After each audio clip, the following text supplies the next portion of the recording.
We are live. I really should have called this segment "I Told You So." Like I should have named this video that, but uh, Grok said. But let's be real. Um, I'm going to go over this, but the reason why we're doing this, for those of you that are new here and new watching, the other day I brought a troll on camera with me. I do that I offer that fairly often, right? So, but I had a troll come on we were talking about COVID and how it wasn't as deadly as people thought it was, and he was sure because I'm sure has pronouns in his bio.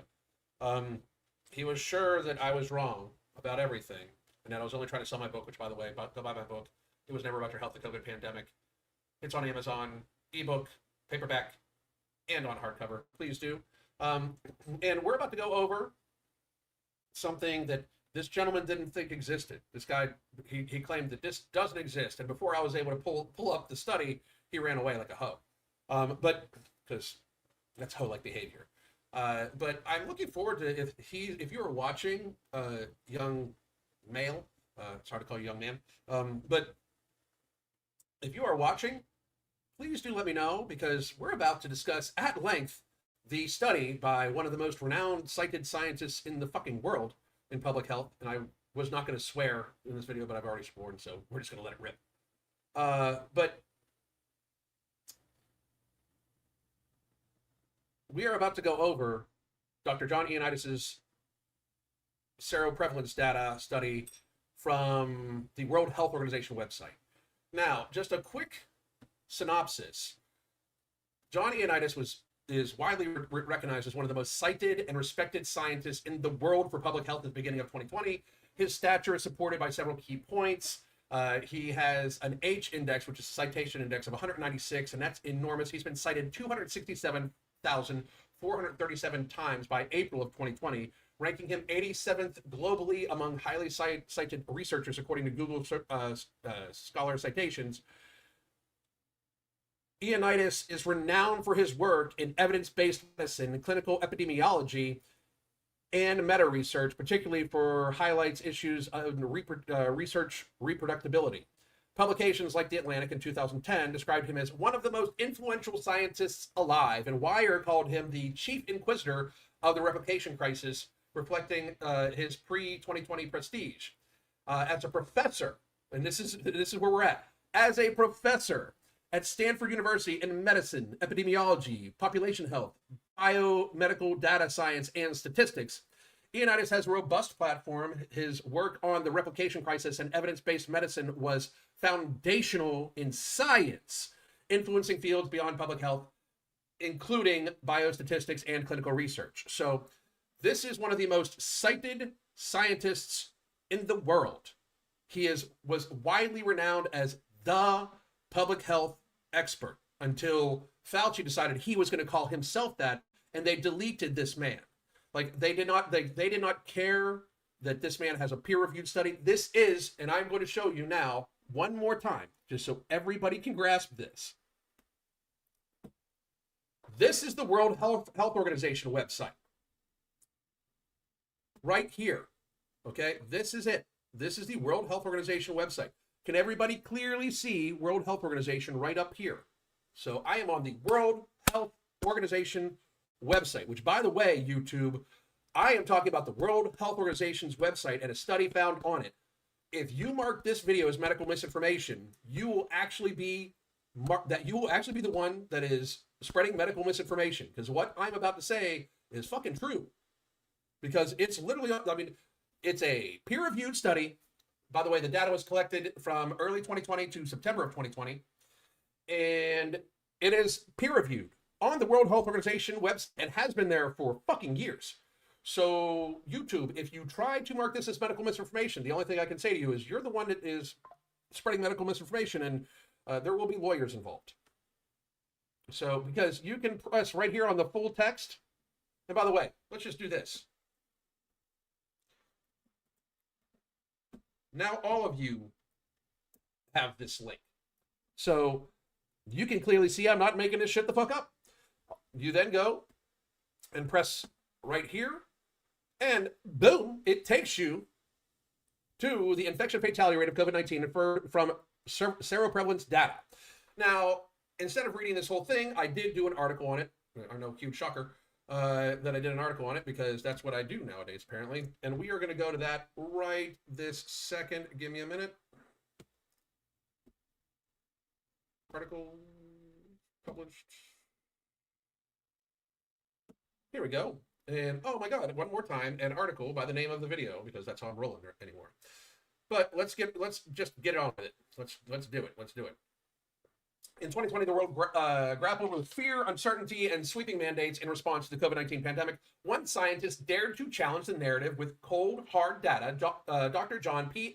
Ioannidis, a renowned Stanford epidemiologist, published a groundbreaking seroprevalence study that peeled back the layers of hysteria to reveal a truth that should have reshaped our approach to this crisis. His work, featured on the World Health Organization website, calculated the infection fatality rate, IFR, of COVID-19 using global seroprevalence data up to September 9th of 2020. The findings were nothing short of revolutionary. The virus was far less deadly than feared, particularly for those people under 70, and natural immunity offered a robust defense. Ioannidis' study should have made him a national hero, ended all mandates, lockdowns, mask wearing, and vaccine development, and shifted our focus to protecting the vulnerable while letting society thrive. Here is why that should have happened. The study that should have changed the game, Ioannidis' paper titled Infection Fatality Rate of COVID-19 Inferred from Seroprevalence Data, analyzed 61 studies across 51 locations worldwide to estimate how deadly COVID-19 truly was. And by the way, one more time, he is seen as the leading expert in meta-analysis, epidemiology, and public health. Unlike crude case fatality rates, which only consider confirmed cases, the IFR accounts for all infections, including asymptomatic and mild cases detected through antibody testing. His findings were staggering. The median corrected IFR across all locations for all ages in the world was just 0.23, in line with a bad season of the seasonal flu. That's literally it. Far lower than the apocalyptic figure driven to global panic, which was like 3.5 or something like that. For people under 70, the median IFR is 0.05. It is less deadly than the seasonal flu. 0.05. That means that 99.95% of all infected individuals in this age group survive. That is under 70. And that is not even including the fact that a case for a fat person that's under 70 and a case for me that's under 70 are vastly different things. COVID is not a danger to me, has never been a danger to me. And as far as I'm concerned, how I'm going to live my life in a healthy way will never be of concern to me. So, at all. This wasn't just a number, it's a paradigm shift. The data suggests that COVID-19 poses a minimal risk to the vast majority of the population, particularly young and healthier individuals. Yet, instead of being celebrated, Ioannidis faced criticism from those clinging to fear-driven policies. His work, grounded in rigorous science, should have been the clarion call to end disruptive mandates and refocus our targeted protection for the elderly and immunocompromised, as some bald, crazy motherfucker said from the very goddamn beginning. Literally, from the very beginning, that's what I said we should do. Age-stratified IFR. The numbers speak for themselves. One of the study's most compelling contributions was its age-stratified analysis, which highlighted the stark difference in risk between age groups. For people under 70, the IFR was consistently low, often comparable to or lower than seasonal influenza. In contrast, the risk of those over 70 was significantly higher, underscoring the need for focused protection rather than blanket restrictions. Below is a list summarizing the correct IFR for people under 70 and estimated IFRs for those under 70 in U.S. locations from Ioannidis' study based on available data and reasonable extrapolation for older age groups where directed data was limited.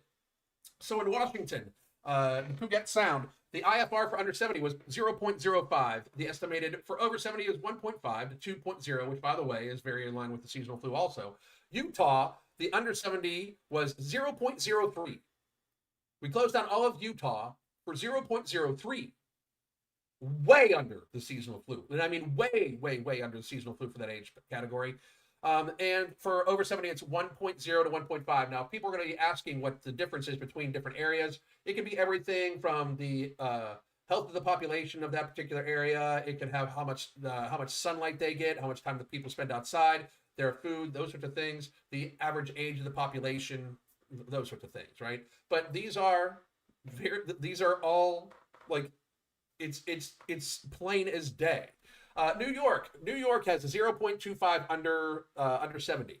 Now, I'm going to argue that that's from New York City alone, and New York City alone was killing people with ventilators. So there is still the noise in the numbers, because his numbers still include everybody that died of a car accident that was listed as COVID, or died of a gunshot that was listed as COVID, or died of stage 4 cancer, and then they tested them for COVID, and it came up positive, so they marked it as a COVID death, because every death was being marked as COVID if they even thought the person might have had COVID. And that's a fact also. And these numbers still have those highly inflated numbers in them. That is including those numbers. So these are way less. And it's 3.0 to 4.0 for people over 70 in New York. Missouri is 0.05. Estimated IFR over is 1.5 to 2 for over 70. Under 70 in Florida South, 0.08 under the seasonal flu. Estimated IFR over 72 to 2.5. Connecticut, IFR of 0.31. Maybe it's because they're cold all the time, and maybe because they don't get out in the sun. The estimated IFR over is 4.0 to 5.0. Louisiana is 0.1 seasonal flu level. And over is 2.5 to 3 also for that age bracket, seasonal flu level. California, the Bay Area, 0.14 for under 70, 2.2 to 2.5 for over. Pennsylvania, Philadelphia, 0.10 under the seasonal flu. For over 70, it was 2.5 to 3. Minnesota, under 70 is 0.10 seasonal flu. Estimated over 70 is 2 to 2.5, in line with the seasonal flu for that age bracket. California Bay Area, 0.03. Remember when they were arresting people on the fucking beach jogging because of a IFR of 0.03 for that age bracket. They arrested people jogging by themselves on the fucking beach in California for a virus that's less deadly than the goddamn flu. Factually. Reality exists. California, Los Angeles, 0.05 with over 70 is 1.5 to 2. California, Santa Clara is 0.06 with 1.5 to 2.0 for over 70. Idaho, 0.02, way less deadly than the fucking flu, 1.0 to 1.5. Georgia is 0.15, in line with a harder seasonal flu, 2.5 to 3 for over 70. Idaho, 0.01 under 70. 0.01. That's like a fucking rounding error, you know? And it's 1 to 1.5 for over 70. Indiana, 0.13 to 2 to 2.5. Louisiana, it looks like for both areas in Louisiana, it was a little harsher, 0.25 and 0.46. I wonder if that has anything to do with how fucking Louisiana is like the fattest city in the fucking country, I believe. Or Louisiana is the fattest state in the country. New Orleans and Baton Rouge are very, very fat cities. New York IFR, Brooklyn is 0.14. So Brooklyn is 0.14. Ground zero for under 70. They should have never closed people down. They stole years of your fucking lives. I hope you're realizing it by now. Rhode Island IFR, 0.16. So note, IFRs from those over 70 are estimated based on the study's overall IFR trends and knowing age-related risk increases, as direct data from this group is not explicitly provided for all locations. This list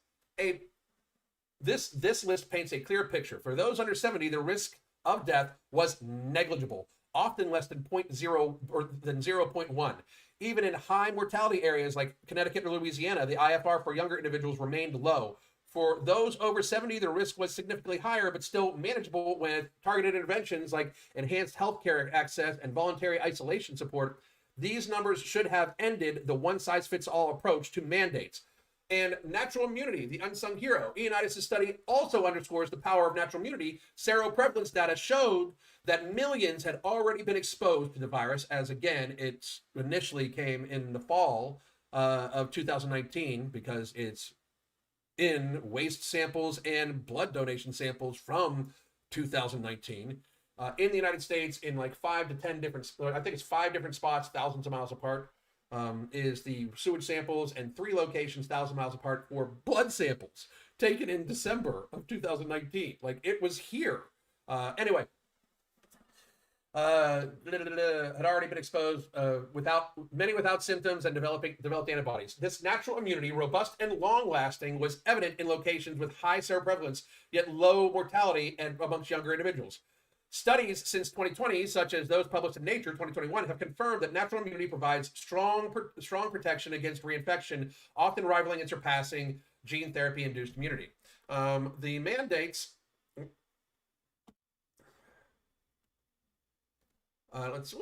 Too much.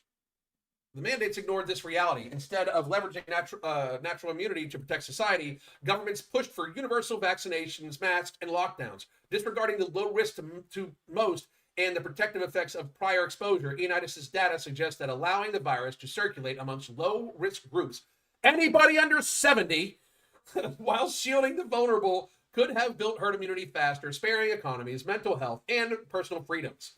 The argument against mandates, lockdowns, mask mandates, and gene therapy development were sold as necessary to save lives, but Ioannidis' data exposes the disproportionate impact. Lockdowns crippled economies, with the International Monetary Fund estimating a global GDP loss of $3.5 trillion in 2020 alone. Mask mandates, often enforced without clear evidence of efficacy in real-world settings, as noted in the 2023 Cochrane Review, eroded personal autonomy. Vaccine development, while a scientific feat, was rushed into mandates despite the low IFR for most, ignoring natural immunity and potential risks, as later acknowledgement studies like the Lancet 2022 on vaccine side effects. Ioannidis' findings would have prompted a different approach: protect nursing homes, prioritize healthcare resources for the elderly, and let the healthy live normally. Sweden, which avoided strict lockdowns, saw comparable mortality to many lockdown countries in mid-2020, as reported to the BMJ in 2021. This real-world experiment validated Ioannidis' call for nuance over panic.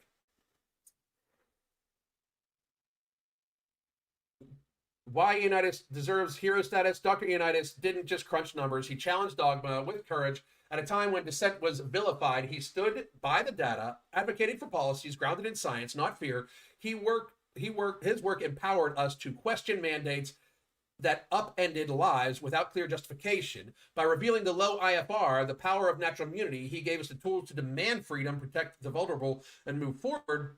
Yet, instead of accolades, Ioannidis faced pushback from media and policymakers wedded to control. His vindication came later, as studies like those in the Lancet 2023 echoed his findings on low IFRs and natural immunity strength. Honoring him as the hero means recognizing that science, not politics, should guide intervention. And Ioannidis' 2020 study was a beacon of clarity in a storm of fear. Its low IFR, age-stratified insights, and evidence of natural immunity should have ended mandates, lockdowns, and vaccine coercion. We could have protected the elderly, embraced natural immunity, and preserved our way of life. Instead, we ignored science, and at the cost of the economy, society, and personal were immense. It's time to celebrate Ioannidis' courage, learn from his data, and to ensure that science, not fear, shapes the future. And that is my take on this, because it is scientifically based off of the World fucking Health Organization. Wild. Just wild how people want to deny this shit. Let's see here. Boom, boom. Hello, Janet. Blah, blah, blah. We're going to do some Q&A, and then I'm going to go. We got about 5-10 minutes, and then I'm going to go talk about one more thing today. We're going to talk about this Jasmine fucking Stanley lady who's a fucking whacknut. I went to Utah for a hockey game during the lockdowns. They had some weird restrictions, like wearing a mask in the hotel pool. That's fucked up. And completely ridiculous. Like, completely ridiculous, especially because if you're under 70 in Utah, your chances of dying were less than the seasonal flu. I don't know any of the virus that will survive exposure to sunlight and saltwater spray. I could be wrong. Exactly. Does anyone else wish they could hang out with Alan Roberts? Trust me, you don't want to. I don't even know why Crystal does sometimes. I'm fucking crazy. You know, like, I mean, it's like a mad scientist kind of like, you know, Mensa level IQ, but like no actual fucking impulse control. That's me, and that can sometimes be a problem. I love this. Ivana, a study conducted some 5 years ago can't account for the year 2025 and the fact that the virus has evolved, mutated significantly since then. It's called RE search because we RE search or update. Just so you know, variants are almost always weaker on an IFR level than the original strain. So the original strain was very, very, very, very, very, very, very, very um, uh, palatable for everybody under 70 because reality exists, and every variant after that gets a little weaker. So that's actual research. You can go look that shit up. And the reason, anybody know the reason why we had so many variants? I'll give you a hint. Variants are normally caused by leaky vaccines. A leaky vaccine is one that doesn't stop transmission, that doesn't stop infection. It just blocks the actual symptoms, you know, like this gene therapy. So the vaccinated are the reason why we had so many variants, because it becomes evolutionarily advantageous for the virus to weaken itself to still live. So I understand that you don't want to actually like live in the real world here because, you know, I just literally like, so you're saying, somebody said, you're saying that the World Health Organization is wrong. Like, are you trying to say that it got deadlier? Because I would love to see your evidence of that. Because if it's deadlier now and we're not doing anything to stop it, it proves my point anyway. Like, then it wasn't that deadly to begin with. If it got deadlier, if it evolved, we're not doing any mitigations right now, and people are not falling over everywhere. Obesity kills vastly more people than COVID ever could, and always has. 300 to 400,000 people per year die of obesity. If we counted obesity deaths, which is a video I'm doing tomorrow, by the way, if we counted obesity deaths the same way we counted COVID deaths, it would be much higher. It would be somewhere in the realm of 650,000 to 750,000 people that would die just from obesity in a year. Like, reality exists. You can't just, yeah, I don't believe your research, even though it came from the World Health Organization, because it completely goes against the dogma that I've been told by the talking box. And, you know, Anthony Fauci is a national hero. You sound stupid. I mean, I literally just showed you the World Health Organization website, the study that's on it that noted this. And one more time, they get weaker as they evolve. It's so strange that people are this caught into their rhetoric still. It's like this weird, like, you guys want to be panicked. It's fucking sad. But Ivana, I feel for you. Not everybody can be, you know, over an 80 IQ. Speaking of mad scientists, European scientists are doing experiments to dim the sun. What? Anybody doing an experiment, they should be considered a threat to humanity, and we should SEAL Team 6 those motherfuckers. Right now. Climate change is bullshit. The climate is going to change up or down. We are not going to stop it. like humans are probably not even affecting it that much. And if they are, they are. We're not going to stop it. Fucking crazy. Dimming the sun is ridiculous. Seeing as how carbon dioxide is not the actual fucking problem. Carbon dioxide is what plants fucking need. If we just planted more plants, there'd be more oxygen. It's so, the whole rhetoric behind it is just crazy. Just stupid and crazy. The World Health Organization only cares about power. That's why they didn't talk about this. That's why they didn't release this data. They had to post it up because it's peer-reviewed and it was replicatable, obviously, because the Cochrane study from 2023 actually backed it up. So they couldn't just, you know, ignore it, but they didn't talk about it. So it had to go on the website, but they didn't release the information because then they would have lost control. And that's reality. That's the truth. So I hope all of you understand, like, you know, I don't want to be right about this shit. I just am. We were robbed of years of our life over a cold, over something less deadly to everybody under 70 than the fucking seasonal flu. That is not acceptable. Just not. So that's my final stance on it. By the way, guys, if you want to read more about this, you can get, that's the actual link to the study, which is great. I'm glad you guys, I wanted to make sure I shared that again. But if you wanted to buy a copy of my book, it was never about your health, the COVID pandemic. You can get it at Amazon on Kindle. You can get it on Amazon on paperback and hardback. This one will be for resale soon too. So please do check that out at these links. And if you are looking to get healthier, so you're not terrified of a fucking cold, if you're morbidly obese and you don't want to be terrified of a cold, we can help you. Daily communication, weekly video conferences, your own private coaching chat with just Crystal and myself. We can help you rebuild your lifestyle. Please do check that out. And I will be back shortly with another video. God damn. The Holy Trinity Bundle isn't just about weight loss. It's about empowering you to find your healthiest, happiest self. Let's talk about what's in the bundle and how it caters specifically to our needs. First, we got Ember, which is not just any fat burner. It's also going to boost your mood, your energy levels, while also suppressing your appetite. And if you're worried about it being too strong, you can split the tablet in half to tailor its impact. Next, we have Alchemy NCT, which turns the carbs that you eat into energy and not fat. Yes, energy, not fat. This is our way of making sure that the meals that you eat contribute positively to your weight loss journey. And girls, we all know that we want that. And finally, no morbidity. This one's my favorite because it works while you sleep. It burns fat and controls those nighttime cravings without any stimulants, so you wake up feeling refreshed. Try it out and feel the genuine difference. Here's to new beginnings and real results.